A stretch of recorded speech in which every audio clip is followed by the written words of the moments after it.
ഇവിടെ 25 - 1 × 25 - 2 × 25 - 3 എക്സെട്ര 25 - 50 വിലയാണ് ചോദിച്ചേക്കുന്നത്. ഇവിടെ നമുക്കൊരു യുക്തി ഉപയോഗിച്ച് ചിന്തിച്ചാൽ മതി.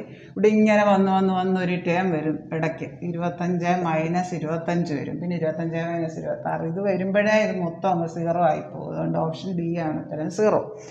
ഇനി ഒരു സൈക്കിൾ, ഇത് യുക്തിപൂർവ്വം ചിന്തിച്ചാൽ മതി, നമുക്ക് കിട്ടും. 25 - 1 × 25 - 2 എക്സെട്ര 25 - 50 വരെ വരണം. അങ്ങനെ അതിൻ്റെ ഇടയ്ക്ക് ഒരു ടേം വരും 25 - 25.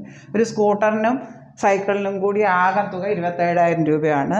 സൈക്കിളിൻ്റെ തുകയുടെ 8 മടങ്ങാണ് സ്കൂട്ടറിൻ്റെ വില. എന്തുമായിട്ട് ബന്ധപ്പെടുത്തി പറയുന്നു അതിനെ എക്സ് എന്ന് എടുക്കുക. സൈക്കിളിൻ്റെ വില എക്സ് എന്ന് എടുക്കുന്നു. സൈക്കിളിൻ്റെ വില എക്സ്. അപ്പോൾ സ്കൂട്ടറിൻ്റെ വില എന്ത് വരും? അതിൻ്റെ 8 മടങ്ങ്. സ്കൂട്ടറിൻ്റെ വില എന്ന് പറഞ്ഞാൽ 8 മടങ്ങ്, 8x. 8x-ഉം എക്സും കൂടെ രണ്ടും കൂടെ കൂട്ടുന്നത്, രണ്ടും കൂടെ ആകെ 27,000 രൂപയാണ് തന്നിട്ടുണ്ട്. 27,000. 8x എക്സും എന്ന് പറഞ്ഞാൽ 1x 8x, അതായത് 9x.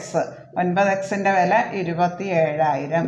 അപ്പോൾ എക്സിൻ്റെ വില എന്താ കിട്ടും? 27,000 / 9 കൂടെ കിടക്കുന്ന 9 ഇട്ട് ഹരിക്കുക, 3000 വരും. സൈക്കിളിൻ്റെ വില 3000 വരും. എക്സ് 3000. നമുക്ക് സ്കൂട്ടറിൻ്റെ വിലയാണ് ചോദിച്ചേക്കുന്നത്. സ്കൂട്ടറിൻ്റെ വില എന്തോ കിട്ടും? സ്കൂട്ടറിൻ്റെ വില എന്ന് പറയുന്നത്, സ്കൂട്ടറിൻ്റെ വില അതായത് 8x ആണ്. 8 × x. എക്സിൻ്റെ വില കൊടുക്കാൻ കണ്ടുപിടിച്ചിട്ടുണ്ട്. 24,000 വരും.